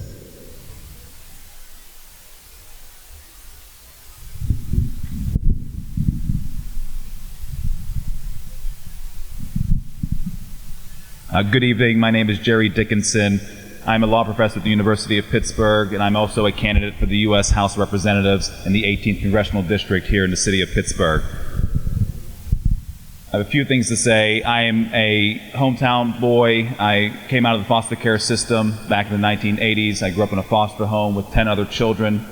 We struggled, came from backgrounds of addiction and homelessness and joblessness, criminal justice issues, incarceration, and other such issues, and we all have dealt with the issue of racism as well. And so I stand here before you as a constitutional law professor now today and a lawyer, and as a candidate for the U.S. House of Representatives to thank you for taking this important step towards addressing racism as a public health crisis. But addressing it as a resolution at the local level is not enough. We have to do more. There are issues related to gentrification that's happening all over the city of Pittsburgh. African Americans are being pushed out of the city, gentrified and displaced. African American men are being pushed into the criminal justice system, incarcerated at rates that are much higher than our white counterparts. African American women are disproportionately impacted by evictions every single day. As a candidate for the U.S. House of Representatives, I'm representing the people in this room, but I am also willing to work with you as local politicians, because all the issues of racism that we're dealing with today cannot be done and fixed at the local level by itself. It has to be done by a collaboration with the federal government and members of Congress. And so I submit to you here today that as the next congressman from the 18th Congressional District, who will happen to be the first African American ever to be elected to Congress on the western side of the state of Pennsylvania, I am going to work alongside you and you and you and you, a federal and local collaboration to get this problem fixed. And I'm going to work with everyone in this room to ensure that we fight racism and we fight white supremacy. Thank you so much. Thank you very much. Yvette, I don't see her. Yvette, are you here? Yvette Mangala Winston, I do not see you. Now, we have exhausted all of our registered speakers, but that does not end our evening. If you're here today and you want to speak, you'll be given 1 minute. Please line up, and we will go in order, but you will have 1 minute. It will go very quickly. All right? So if you would please line up, and we will start off with the 1 minute. You may start. Please start off with your name and your neighborhood. That will not start your minute. And then after that, you will have 1 minute to speak. Yes, my name is Robert Bay, Robert Lee Bay. I'm from Homewood. I am an entrepreneur. I have my own business, Bay Landscape, Bay Global Enterprise. And main thing that I know from experience, I was in the labor union, Local 1058, for 15 years. I got education, high school, knowledgeable, know about politics, helped Bill Peduto get in office, Tom Wolf, Friedrich get in office, and you know me also. I know your father and your mother. Okay, I know your family. So it's not like we don't know each other. We know what we're capable of doing. But I asked you to work with me. I am on the grassroots level. I'm at all these meetings most of the time. It was a time where I would spend day and night writing speeches and learning how to do campaigns to bring the public and the community aware of the issues that we need to address as far as racism, economics, whatever it takes. We need to start working with some people on the grassroots level, Ricky. Thank you very much. Next speaker, please. Hello, my name is Gail Carter. I live in the Hill District. I was born and raised in the Hill. I was a deputy sheriff for 30 years in Allegheny County. And, you know, we all know there's racism.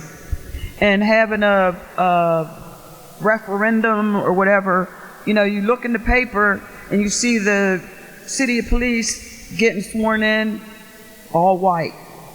You go anywhere you go in this city, and the majority of the people are white. So like she was saying, you know, having this referendum doesn't mean anything if you don't get different people and different businesses and companies and corporations to start hiring black people. Then it's never going to go away. And everybody needs to know that you need to go and you need to vote so that you get people in that care about you. And Donald Trump ain't one of them. Thank you very much. Next speaker, please. Hi, my name is Linda Robinson. I was born and raised here in the Hill District. I live in East Liberty now. I know, Point Breeze now. My landlord is Lonnie Parker. I told Lonnie Parker that I have black mold at my house, and he gave me a 30-day vacate notice. Your office called housing, and the gentleman from housing, he never came out. Now, what am I supposed to do? I'm a cancer survivor. You know, I worked in J&L Steel Mill for the city. My son has been murdered. I'm standing here. They gave me 2 years ago, they gave me 30 days to live because they gave me an overdose of chemo. You know, you talk about prejudice. How can 30-day eviction? You know, because I have black mold in his property. Thank you very much. If you walk to the side and talk to that woman right there, Marita Bradley, she will be able to help you. If you walk to the side and talk to the woman in the red, please do that. Next speaker, please. Yeah. Actually, that's my chief of staff, and she's in my district. If you would talk to... All right, next speaker, please. It's okay. Next speaker, please. My name is Margaret Brown. I'm from Pittsburgh. I grew up in Homewood, and I live on the Hill. I experienced racism all my life, but I was prepared for it when I left home because my parents told me that it was coming. And anytime anybody told me that I couldn't be successful, I made sure to show them that they were wrong. Thank you. Next speaker, please. My name is Dennis Morgan. I'm 74 years old. I've been relocated from the Lower Hill. I've been relocated from Center Avenue. I've been relocated from Heron Avenue. I dealt with how it means to be moved. I see what's happening in the future now. We have a lot of different nationalities come to the city now, living and moving in. I think we need to get after children prepared to deal with all nationalities, not just black, because the community is changing. It's going to change it. We can't stop until we get some financial backbone in our structure as human beings. One reason is that there is no black businesses in all our leading communities. The Hill District, East Liberty, Lawrenceville, Regent Square, Homewood, nowhere. There's no money because the banks are not allowing money. And we have to encourage our youngsters to get involved with what is going to happen in the future and to be able to accept all nationalities. We can't not put ourselves in one black perspective now because the world is one place now. Thank you very much. Next speaker, please.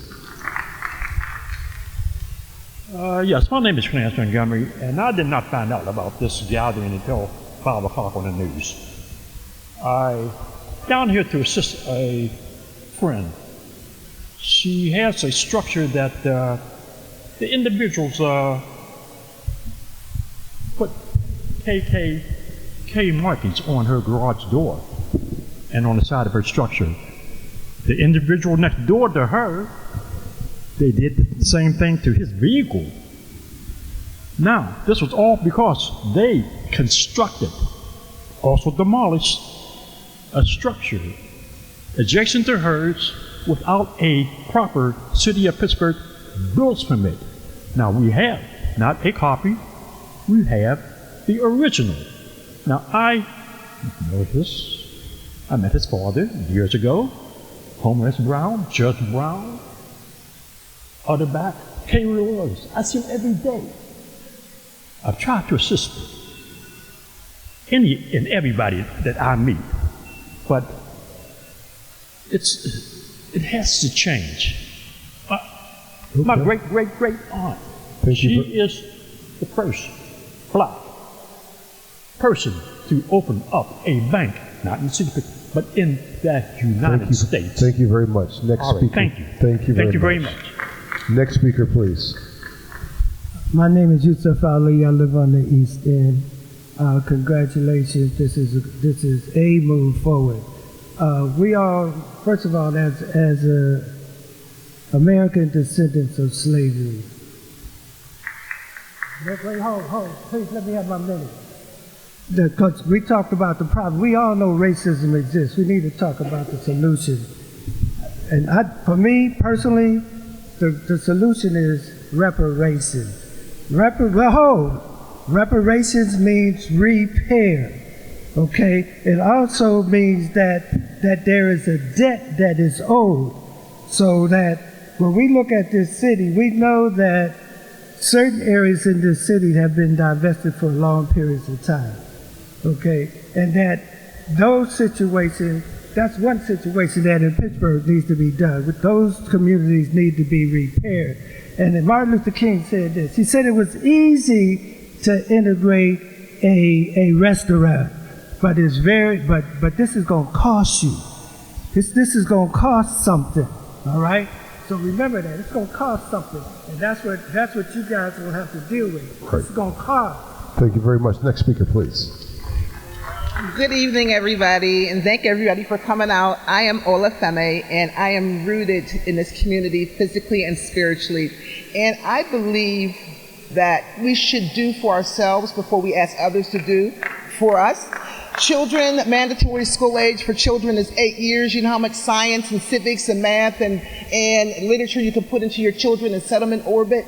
And the other thing is, if you have a business and you're a business owner, I believe that you should pay a livable wage. I paid $22.50 an hour, and I was on fire when Wiggle got the proclamation, and I was doing it a lot longer before Wiggle was even doing it. But that's okay.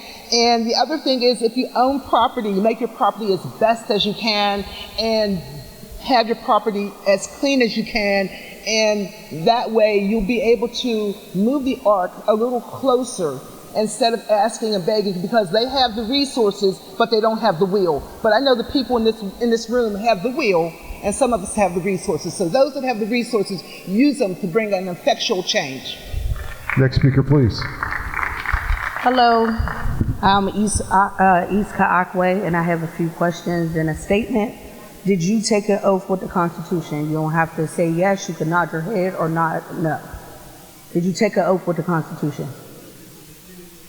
You didn't, so you shouldn't be in office.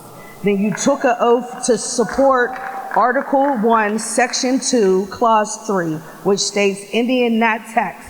What steps are you taking to uphold the oath? Obviously, you didn't take it, so you're not taking any steps.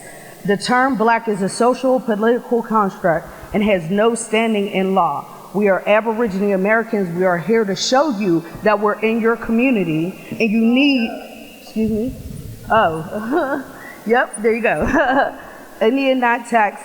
Do you plan to uphold the oath? Obviously not, because we got people here saying that you're not. The policy enforcement, where you go? There you go. You need to understand that we are copper-colored people that are Indian not taxed. We have our own government-to-government relationship. So recognize that we don't have to deal with your policies. Thank you very much. Next speaker, please. OCO, greetings. I am Ikahana Hau Makina, the Grand Inca of the Iroquois Confederacy of Aboriginal American People. Thank you. I'm reading from your Home Rule Charter. One of the biggest travesties, before I read the Home Rule Charter, is that we have an identity crisis over anything. We have an identity crisis on our hands. That needs to be dealt with immediately. We have the right to self-government. This is from your Home Rule Charter. All residents of the city of Pittsburgh possess the fundamental and inalienable right to form of a governance where they live, which recognizes that all power is inherent in the people. That all free governments are founded on the people's authority and consent, if you will. And that corporate entities and their directors and managers shall not enjoy special privileges or powers under the law which make communities majorities and subordinate to them. We are not. All power to the people. Thank you very much. Next speaker, please. Beautiful baby, by the way. Greetings, greetings. Kodaki Bay, the Inca of the Iroquois Confederacy Aboriginal American People. And the question still remains, did you guys take an oath to support, protect, and defend the Constitution? You don't respond. Well, you have to. Per law, you have to. Did you take an oath lawfully? You are required to answer. So did you take an oath to support, protect, and defend the Constitution? Well, the law says you have to answer because according to the Pennsylvania Constitution, Article, was that 6, Public Officers, Section 3, Oath of Office, Senators, Representatives, Judicial Officers, State, County Officers, before entering on the duties of their respective offices, take and subscribe the following oath of affirmation before a person authorized to administer oath. And it concludes with any person refusing to take the oath or affirmation shall forfeit their office. And do you plan on forfeiting your office if you have not taken it? So I guess it's incumbent upon the people to get these people's oath of office, see where they stand, and let's have some meetings. Thank you very much. Next speaker, please. How you doing? My name is William Parker. I'm from the north side of Pittsburgh. I run a technology company called Vincent. First, I would like to say, everybody in here, we need to drag our family and our relatives to the voting polls. I don't care, every election. This is why this keeps happening. I mean, this is why this keeps happening. Second of all, I want to get to the solution. The solution is obviously whoever organized this has no real type of respect. I assume that you organized this, Mr. Burgess, but obviously the people don't respect you enough, so I'm thinking that you need to hand it over to you need to hand it over to someone who the people have a clean slate with, who they'll respect moving forward with the racism issues. Because some people like yourself, they've already been accustomed to these good old boy days, and they don't know how to apply the pressure to how it needs to be. We need more African American men at events like this. You know, everybody, it's great what they're doing for the kids, but we need the men involved. We need the men to start taking it. And we can't be out here, we can't be out here marching on the highways and all that. We need to take it to these people's businesses. We need to take it to their homes. We need to take it and make our presence felt. Hold on, one. And I want to point out a company by the name of Innovation Works. Innovation Works is an investment technology company who is not investing in our community. Innovation Works. This is a huge problem. And I want to also point out this gentleman right here, Henderson of Neighborhood Allies. I applied to receive funding from him, but I was denied. So look, we need to make sure that brothers like him, just because they're R. Keller, they don't get in these positions to try to represent us, because they're not doing what they need to do to make sure that we all benefit in the end. Okay? They're using R. Keller to exploit us, but they're not really for us. Thank you very much. Next speaker, please. Hey, what's up? Can I take this off? I'm Shahid with Serve the People. I would like to share a voicemail from the office of Councilman LaValle that they left with us when we were protesting against Laura Washington, the CEO of ARCO, who has been putting her people in slum conditions, who live with rats and mold, who live with roaches. So here's the voicemail.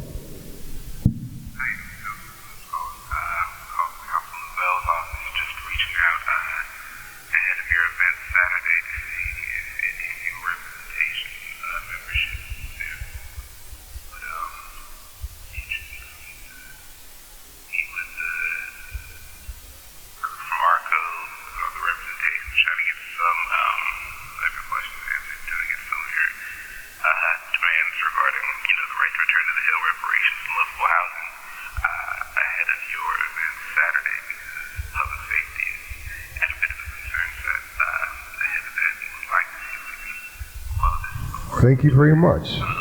Basically, he talks about how it's a public safety crisis for us to protest outside the house of Laura Washington, which we did. Thank you very much. We believe in bringing the struggle to the doors of the oppressors. And so we brought it to the doors of the oppressors. And what happened?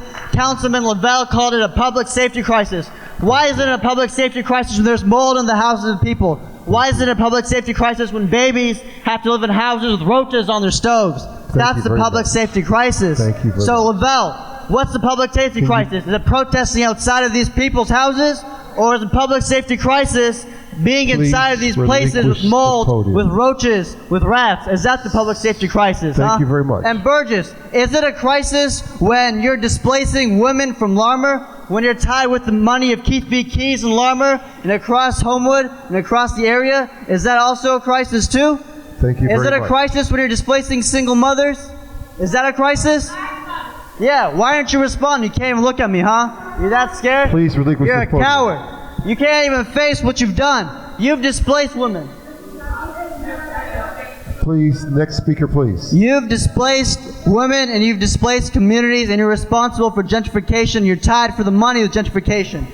Thank you very much. Damn the oppressors.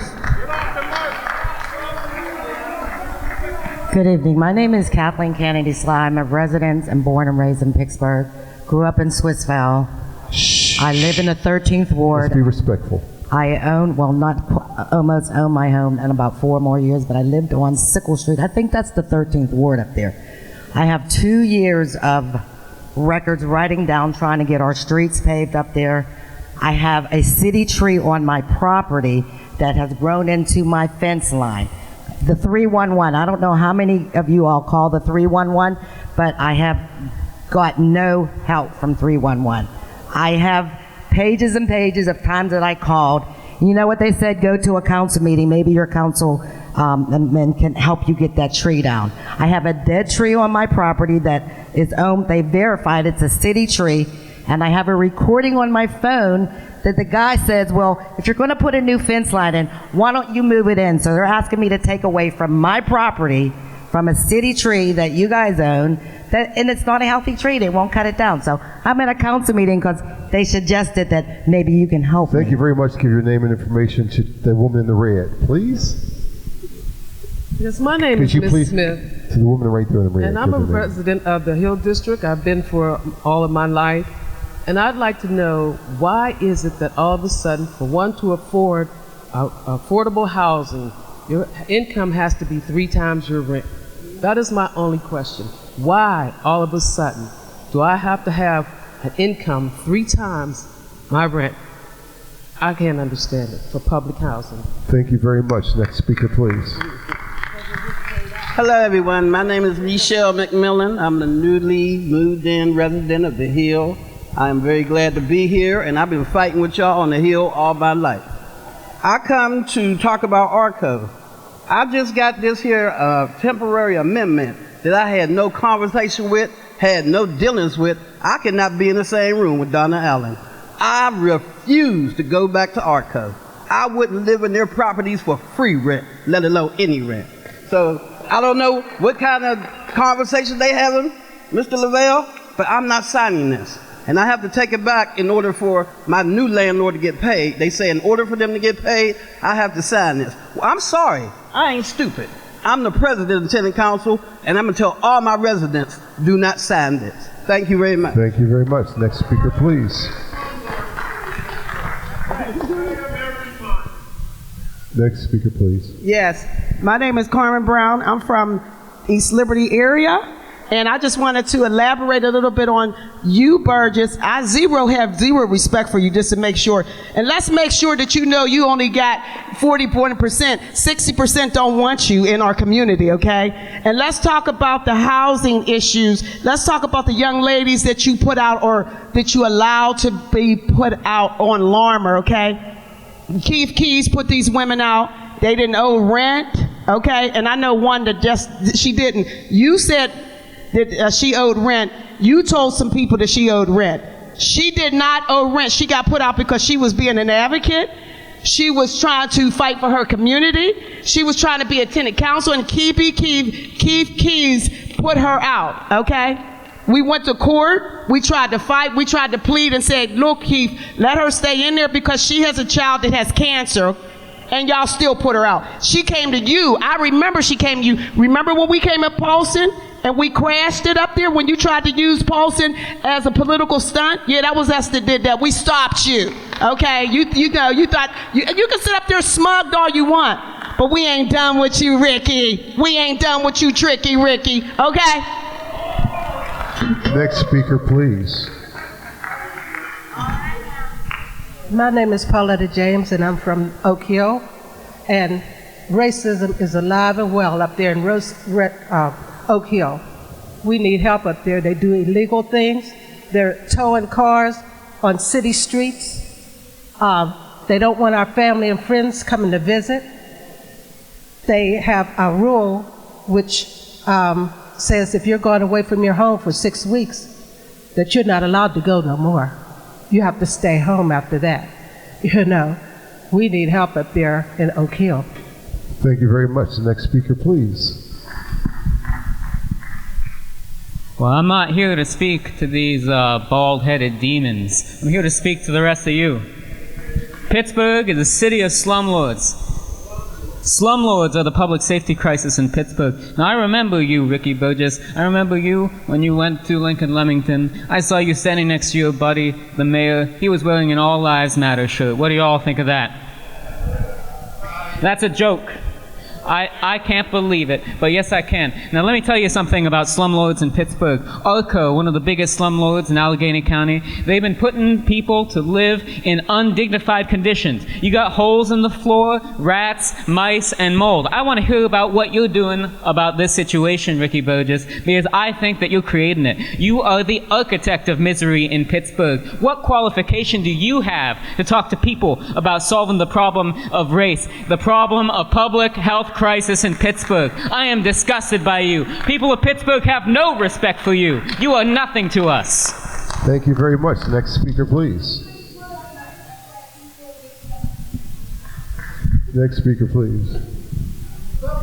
Hi, my name is Alyssa Lukács. I'm from Youngstown, Ohio, but I currently live in Garfield.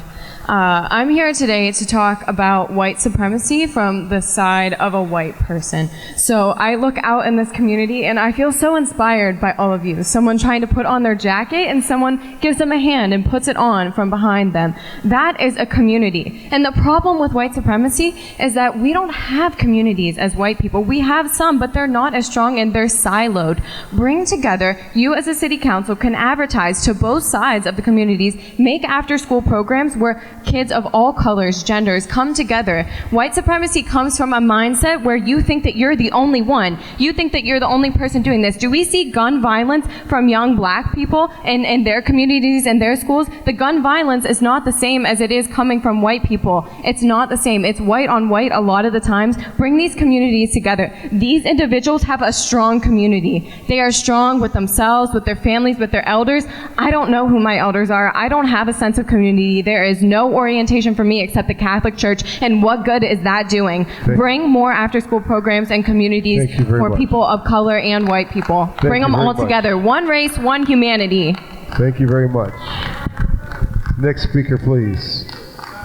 Next speaker, please. My name is Marvin Boswell. I'm from Lincoln, Leamington. And the Bible says that the borrower is servant to the lender. And as far as gentrification goes, if you don't own that, you don't control nothing. You might as well be realistic about the fact that this situation has changed. It's changed to the haves from the have-nots. You don't own nothing, you can't get mad. Does Black Lives matter? First of all, you got to ask, does Black Lives count? And if it doesn't count within yourself, it doesn't matter to them. So get yourselves together and realize that there's a community, but there's a community within your heart. You got to work together amongst yourselves. They're not going to fix anything for you. You can't expect your oppressor to be your savior. And if you expect your oppressor to be your savior, you're kidding yourselves. That's all I got to say. Thank you very much. Next speaker, please. Hello, my name is Reverend Paula Scott. I'm from up in 2240 Midtown Square. I have a problem with the landslide that's sliding. We have big holes going up Lawson. If you come up Lawson Street beside that church, there's 2 deep holes. I mean big holes, almost like big as this area here. And I've seen little kids up there playing. I've called the city and called the city. I've had to get these little kids. I told them, get out of there, because if they fall down in them holes, no one's going to find them. We also have up in Midtown Square, there's with the backslide, well, the trees and stuff that's coming down. There's homes across here. I have been coming for years down here. For years. Yvonne, you know, I have been coming down here for years.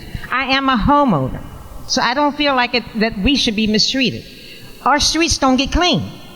We all pay taxes up here. We're all older people up there. There's no really young people. There's all older people up here. I have to call. I do admit that when I do call, they do send someone out there. But this is uncalled for. Thank you. Thank you very much. Next speaker, please. How's everybody this evening? My name is Gabrielle Graham from Homewood. I live at 7251 Kedron Street, 15208. And legislation introduced by Councilman Burgess and LaValle entitled Pittsburgh Acts to Combat Racism in Pittsburgh is a great start. However, I feel like more clearly defined legislation that defines racism with intention of protecting black residents in Pittsburgh.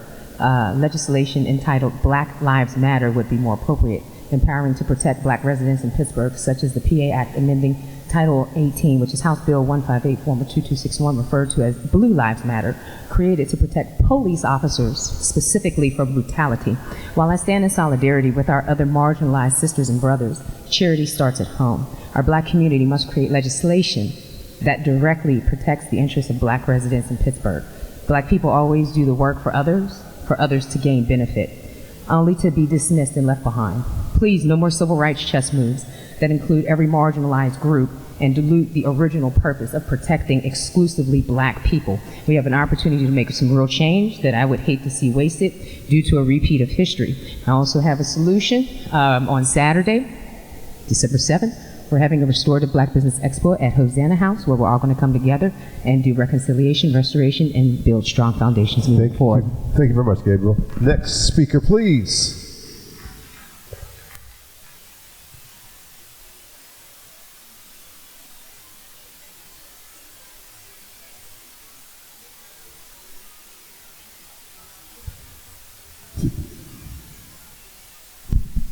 So my name is Miracle Jones. I'm a JD MSW from the University of Pittsburgh. We're talking about racism. You have an officer standing behind you in a church. That is disrespectful. That is unacceptable. We're talking about racism in a place where we have Leon Ford, where we just had Antoine Rose. These are your community members.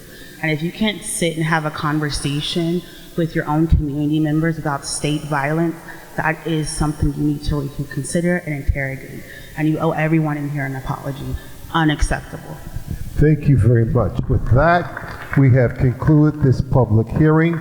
Let me give some thank yous. I want to thank Teresa Kell Smith, Corey O'Connor, Daniel LaValle, and I want to thank the Cable Bureau. I want to thank the clerk's office, and I want to the pastor of the Ebenezer Baptist Church and his people, Dr. Vincent Campbell. Last but not least, the Sergeant of Arms, and I will just make one clarification. He is assigned to council, so whenever we have an official council meeting, he must be present. He is part of the council staff. With that, we are going to adjourn this meeting. Thank you very much for your time and attention. God bless you, and good night.